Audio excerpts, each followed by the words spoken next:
at episode 2 on governance and all things Board of SHPE directors.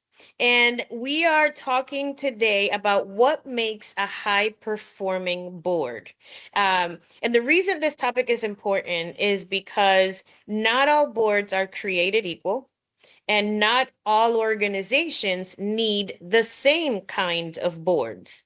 And so, as an organization grows, scales, and impact, changes mission, any of those things, the organization's board has to keep up with the changes in the organization. And the board also has to anticipate changes and prepare for them. So, with that in mind, let's have this conversation. Can we talk about characteristics of a high performing board? Well, first of all, what is a high performing board? Yeah. Well, I want to go ahead and start with that in terms of first, I want to just give some context of to what SHIP has done to get us Mm-hmm. to this, to try to become a high performing board. And we've made a lot of strides in doing that. So I want to say about maybe 6, 7 years ago, we hired a consultant to come in and look at the organization as a whole, to look at our governance structure, to look at, in a sense, how we conducted meetings, to look at, the structure of the board, how we interacted with the staff. And so through that process, which was a pretty enlightening process, one of the things that came out was the skill set of boards. So what is required to skill sets on a board? We assume, again, we were an organization of engineers, and that's how, we would come at everything with, there's a problem, we got to solve it. And so with that, so some of the things that came out of, the skill set that we were missing were, for example, we didn't have uh, someone with legal background on our board. And so that could kind of lead to possibly, as we were entering into contracts, maybe not understanding them, as we were hiring our CEO, what kind of contract should we have in place? The other skill set we didn't have was someone with HR background. Um, and so again, just thinking about, we are trying to get our students to have jobs. So should we have someone with HR background? We didn't have anybody from academia on our board, which is, again, our goal is to get students to graduate. So to have that perspective and finances, that is, when you get all these documents of balance sheets and you're just looking at a bunch of numbers, so what does it actually mean? So we were, those were some of the things that we identified that were missing. So some of the things that we were told, and then I'll have you guys also provide your thoughts. One was making sure we had that skill set of legal, one that had a skill set of financial responsibilities, because that is huge as a board. Strategic development, someone that knows how to come up with the strategic plan. I do not like, I tell everyone that I do not like strategic planning because it just bores me. But on execution side, that's where I excel. Um, and then also philanthropy. What is, you know, that's something that we, as always being on the ship board, we didn't think that was our responsibility as board members to be part of the philanthropic side of the board. So that was another item that was brought on. And then someone with, governance, knowing, on governance. So some of those are the things that I think make a high powering board.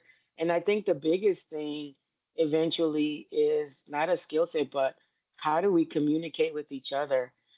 So we've had at times brought in a consultant to teach us how to talk to each other. You would think we know how to do that. Um, but if you want to talk about healthy debating, we have to learn how to communicate with each other. We have to respect each other and then understand each other's strengths as we're Mm, going through that process. I'll definitely. turn it. Alejandra, what would you add? Yeah, no, everything Diana said was like on point. I mean, even within like companies, they're starting to do this thing where they're analyzing how people work so that they're able to kind of show that with their team. Because efficiency is important in a board. We're only meeting in person quarterly. We're having meetings in between.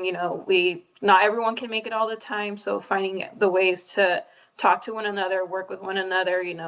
What is the best way that Diana can, like, how do I communicate with her to understand what I'm saying, vice versa.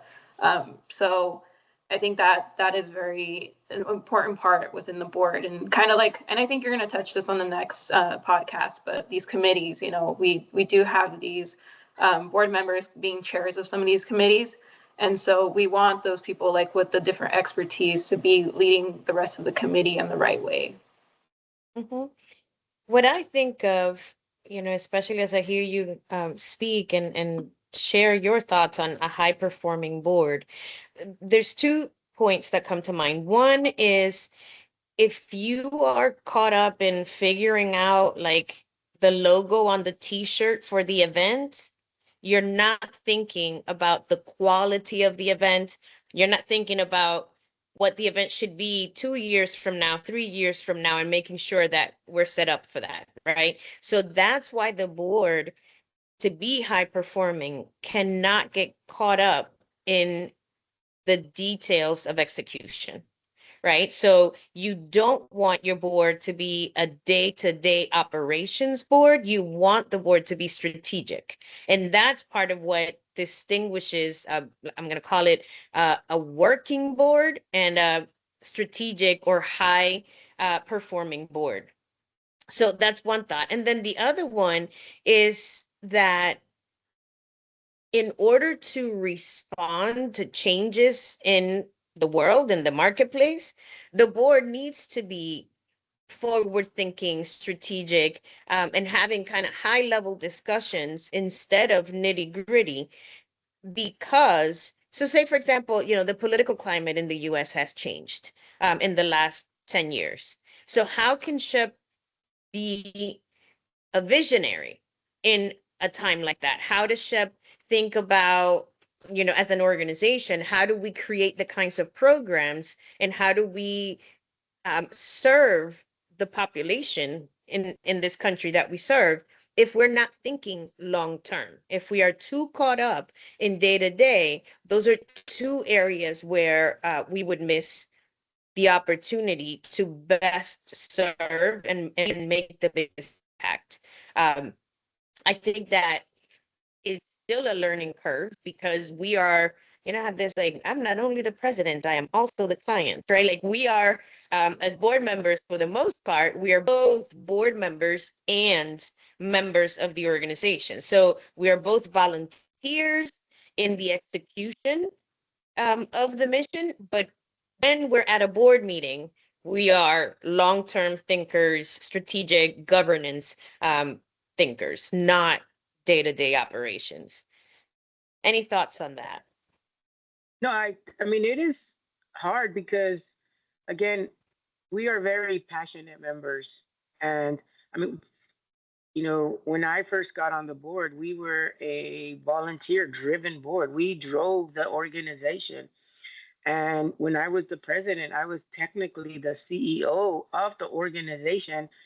Plus, again, you have to understand I have a full time job.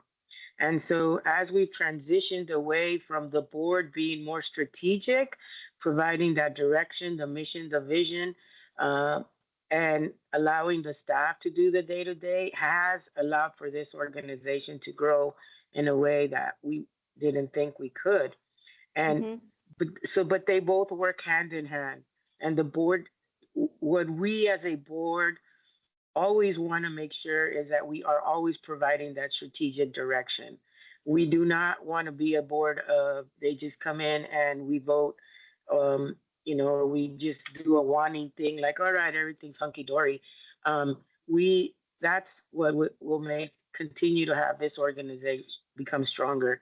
And so, but with not of us picking the color of the wall, um, or painting it, but understanding that we need to paint, we need to go in this direction and be Mm-hmm. there for the staff. And one of the things also is this whole philanthropy side.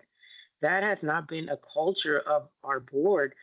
And Mhm. we know we need to get there. We need to figure out a way to get there. Everyone knows I'm on other nonprofits. I'm required, to uh, put in that philanthropy piece of, as a board member, a commitment. And so that's something, we're going to be working towards as well.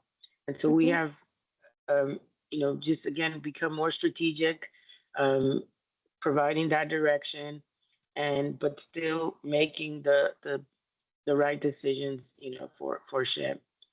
But I think the key thing is really the way we communicate with each other, Mm.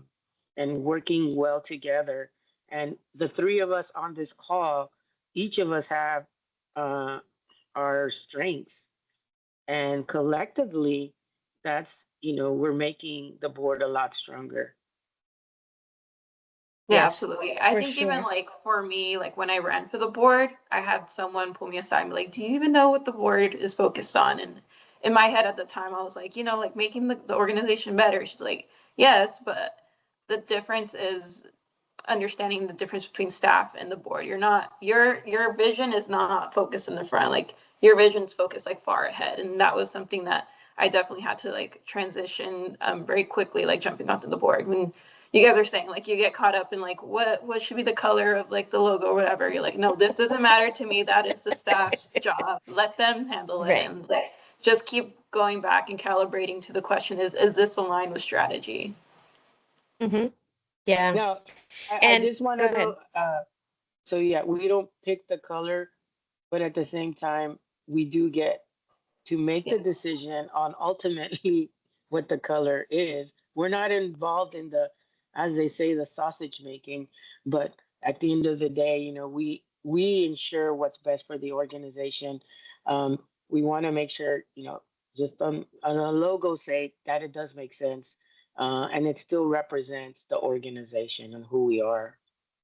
Yeah, And absolutely. yeah, to that point, there is a gray area.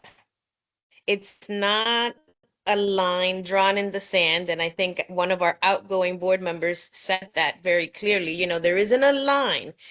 There is a space that is negotiated between board and staff. And so when we have board members engaging in these conversations, you have to keep in mind that it is a negotiation. It's an ongoing conversation. A different organization might draw that line somewhere else. But we are an organization that is very much built by volunteers. And so we keep finding ways to create room for more collaboration between staff and board.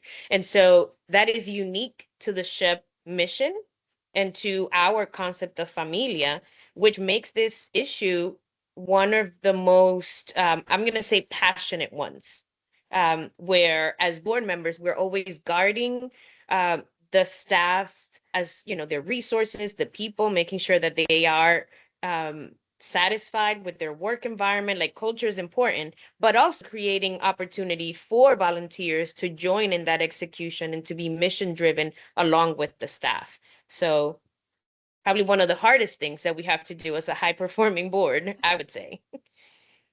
So, all right.